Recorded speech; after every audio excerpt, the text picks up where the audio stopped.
All right, well, good afternoon. Good to be here. I'm Robert, and I played here maybe a few months ago. I played here a lot because I live right down the street. We're neighbors. I'm a Mennonite, just like all of you. And so I would like to start with something for our friend Craig. I know a couple days from now it's your birthday, so yeah, exactly. So I'm going to do a little twist on happy birthday for you. So let's see what happens. A little improvisation on happy birthday.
Thank you, Robert. Well, thank you, Craig. Thank you. I've heard it many times, but never like that. Thank you. Well, me neither, because I just made it up. Now I'm going to play. So today I'm going to go back and forth. I know the advertisement is classical, so I'm not trying to cheat you on that advertisement, but I'm going to play some classical, some gospel, and switch it up a little bit between the two. So first, I'm going to play this piece by Gossec from the 1700s. It's called Gavat. Gavat is a dance from that time. It was popular. And all these pieces, in some way, they relate to the violin, because I love the violin, but I'm too lazy to learn it. So I just play violin music on this instrument, the piano. Gossec, he was French. He was friends with Mozart, just to give you an idea when he was writing and when he lived. But he's not played that much nowadays, which is too bad. I heard some of his music in the car recently, some of his masses, his operas. Beautiful, beautiful music. So this Gavat has a funny feature. It has a sort of like a tick or a hiccup to it, because it's very polite and, and then suddenly, like out of nowhere, it has this, or like you're driving on the road and you just hit a speed bump, but you're unaware of it. So here's the piece. I think for that reason, I think the Looney Tunes used it. I'm not kidding.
fun, nice piece. One more classical. This is Songs My Mother Taught Me by Dvorak, who was a Czech composer, late 19th century. This is a vocal piece originally, but you hear it often on violin. And the words are very beautiful. I don't sing also, I don't try. But the words are, I recall the songs my mother taught me, and now I teach them to my children. So, not that I teach any songs really to my children, but I just want to mention my mom is visiting. My mom lives very far away in the kingdom of Chapel Hill. You know where that is? Yeah. Very far away. So, just visiting.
I'll do a little gospel now. This is the famous old hymn, Softly and Tenderly. So if you know it, I don't sing, but if you want, you can.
This next one maybe is not so softly and tenderly, but this is a piece by Moritz Moskowski, a name you don't hear that much of anymore.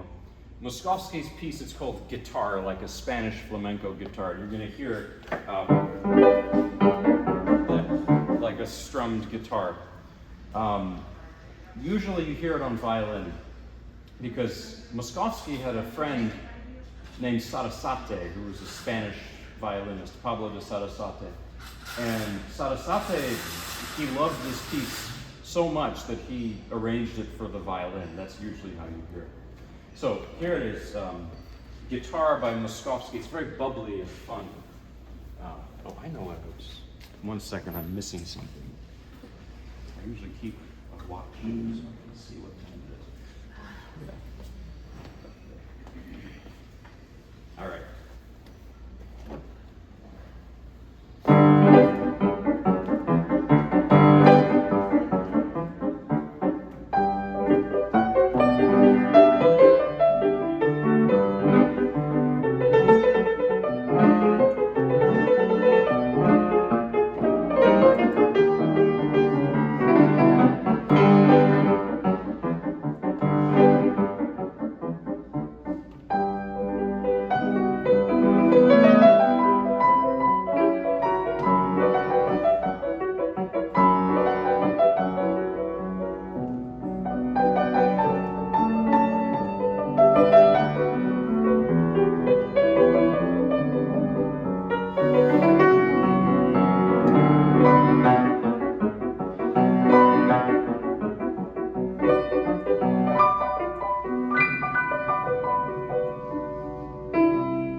You know what? I love that piece is not, it's not a downer, it's happy. Yeah. And I think that that's why you don't hear Moskowski's music that much nowadays. In classical music now, I don't mean to be negative or generalize, but there's a tendency to play, if it's not a piece that's downright miserable and depressing, then it's not worth playing. And I disagree. That's why I love playing, you know, it's light and happy, but it doesn't mean that it's silly. Sometimes it's good to be happy. You know? So now I'm going to play, well, speaking about not happy, this is a piece by Rachmaninoff, who's Russian. Well, my mother's also Russian originally, yeah. And Rachmaninoff wrote this piece, it's called Daisies. And he wrote it right before he left Russia in 1916. Because what happened in 17 was, of course, the revolution, the communist revolution. He and his family got out. So this piece, I don't know for sure if he knew what was happening, but I'm pretty sure he had some sense that this was the end of his time there, for good. And it's so full of nostalgia. I believe what this piece is about is his experiences as a young man, or as a boy rather, when he would go see his grandmother in a dacha outside Novgorod in the countryside. For a man who probably had clinical depression by our standards, those were some of the happiest times of his life. And I think that that's what this piece is all about. The daisies, the daisy flowers in summertime in the Russian meadows, you know, and yeah, so here it is.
It's short.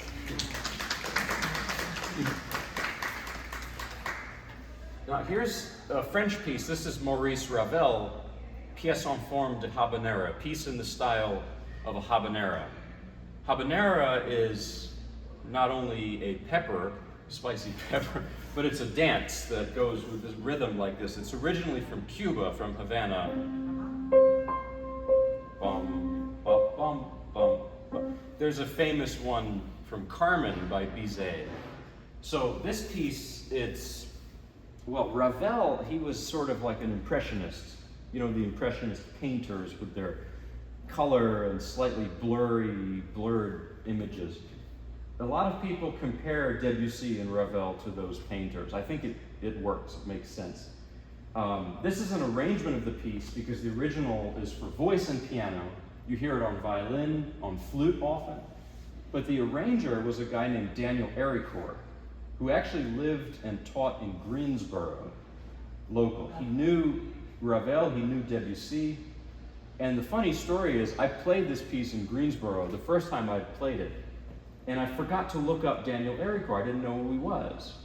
But this lady came up to me after the concert and said, "Robert, you're not going to believe this, but Daniel and Jane Ericourt, they were my neighbors for 20 years right here in Greensboro. We walked their dogs, you know, I knew them." So it's a small world, and note to self to always look up who you're talking about. So here is Ravel, but arranged by Daniel Ericourt. Piece in the style of a habanera.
I'm going to do another Southern gospel piece. This is, I have to sort of switch, or flip a switch in my brain to do both, but this is a famous, another old gospel tune called I've Heard of a Land on the Faraway Strand. Maybe you've heard it.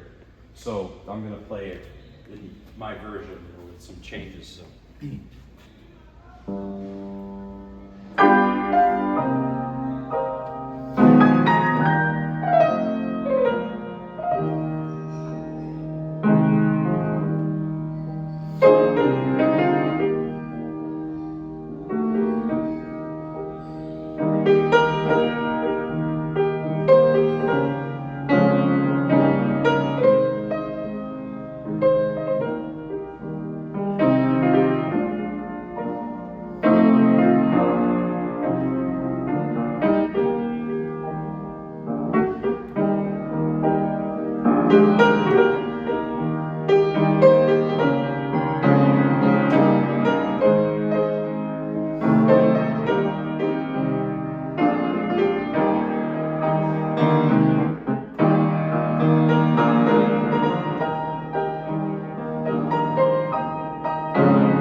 We're going to try out a couple new pieces.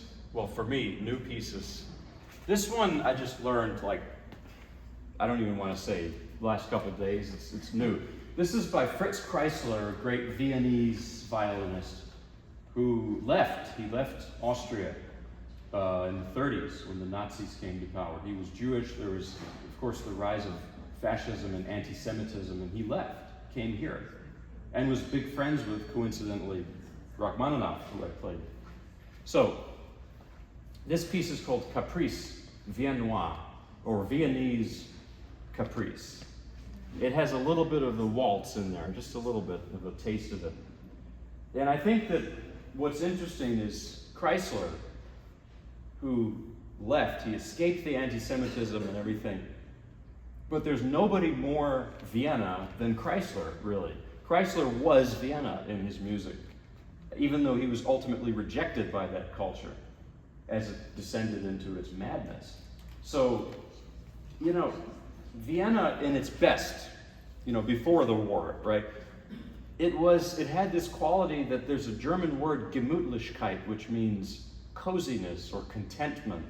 I had a friend from Austria describe it like this. He said, Gemütlichkeit is when it's snowing outside and you're drinking hot chocolate and there's a fire going, and that feeling, you know, that pleasant feeling. We haven't had that for a couple of years, but hopefully this is. So, and this piece has that. You know, it just has that thing that I describe. I don't know how to describe it, so here it is.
Here's a French piece. This is called La Cinquantaine. It's from The Golden Wedding. It's a suite of pieces by a composer named Jean-Gabriel Marie. You don't hear that name very much nowadays, from the 19th century.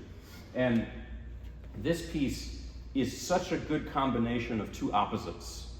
On the one hand, it's kind of joyful and happy-go-lucky, but it's also sad. How it does it, I don't know. Music can do that. It just has both at the same time. There's actually a version from the 1940s. The Woody Herman Big Band did a version of this. Obviously, it's a little different from what I'm going to play, but there's a version, so maybe if you've heard that. I enjoyed hearing that on the YouTube and listening. So.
about some upbeat, more upbeat gospel? I'm going to play in the style of the great Mahalia Jackson. I'm going to try to do this.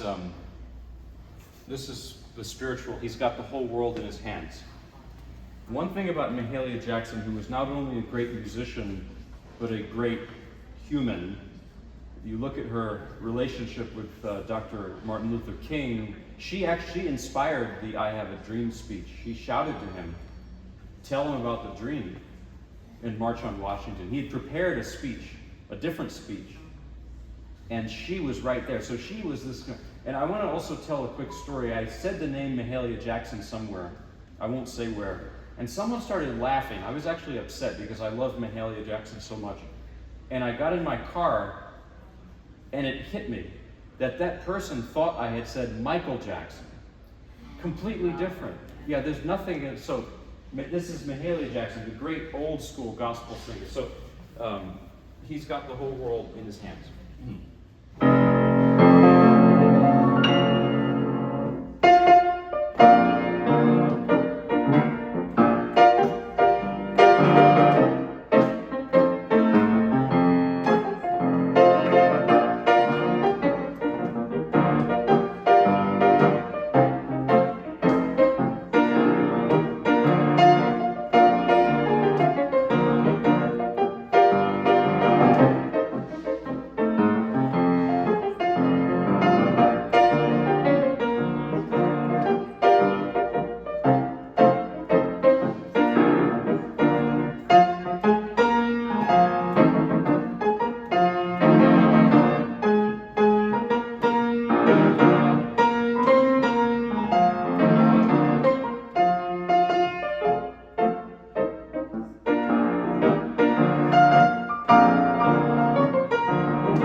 All right, now something a little longer. Not that long. It's not that long. This is Franck, César Franck Sonata. Not Frank Sinatra. It's a little different. Not Frank. Franck Sonata. And Franck was a French composer. He was actually Belgian. And he wrote this violin sonata later in his life. He's the opposite of Mozart. Mozart wrote everything at a young age, only lived to be 35. Franck started writing masterpieces later in life, much later. So I love that about him. And this sonata in Marcel Proust's Swann's Way, there's a fictional violin sonata that's very symbolic for the plot, for the coming of age of young Swann, you know. And there's this violin sonata, and it's probably based on this. And like Proust, if you read Proust, there's no story, there's no plot. It's just like flashbacks, long dreams or memories, but there's no linear story from point A to B. And same with this piece. It's sort of just like a drawn out stream of consciousness. Like you're thinking about one thing and then another thing, but it's very beautiful. And this is for violin originally, but I'm playing a solo piano version done by Alfred Cortot, Swiss pianist.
couple more here. This is another French piece. It's not on purpose, but it's a lot of French stuff today. This is Meditation from Thais by Massenet. It's from the opera Thais, and it's not sung, it's played on the violin. It's an interlude that happens several times in the opera. So the story of the opera is it takes place in ancient Rome, or ancient Roman times, but it's in Alexandria, Egypt. And this young woman named Thais worships Venus, the goddess of love and everything, beauty. And there's an early Christian monk who is given the job to convert her, and in the process falls in love, because that's what happens in all operas, right? If there's no love story, it's not an opera. So here is the Meditation from Thais.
One more classical, then I'll do some gospel, a few more gospel. Here is Paganini, violin piece. It's the Caprice number 24, arranged by Franz Liszt for piano.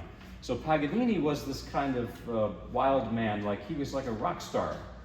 of that time. He really was. He was like a Jimi Hendrix or Eric Clapton or something. He was. And Liszt noticed that. As a young man, Liszt heard him and he was bowled over. He couldn't believe it.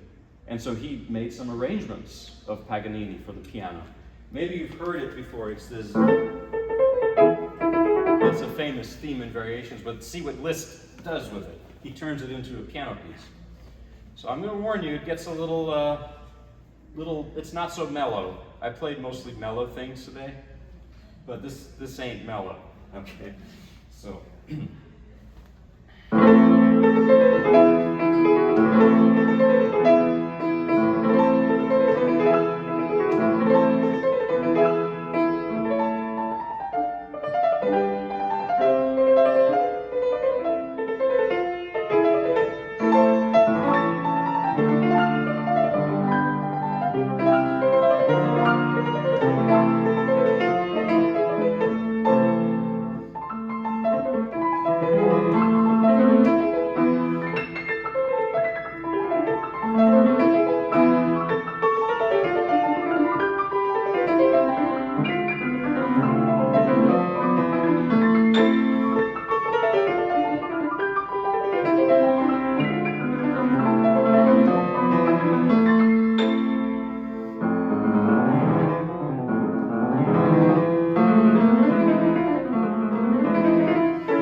difficult thing to. So I'm going to do a little more gospel, just a couple minutes more. Here's a more soft one. This is What a Friend We Have in Jesus. I'll do a little improv. Is it okay if I go a couple minutes more? All right. I don't want to overstay, but I want to give them. So here is What a Friend.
I'll do a medley of two things to close, really close here. This is When the Saints Go Marching In, and then I'll put I'll Fly Away at the end. So something upbeat.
Thank you.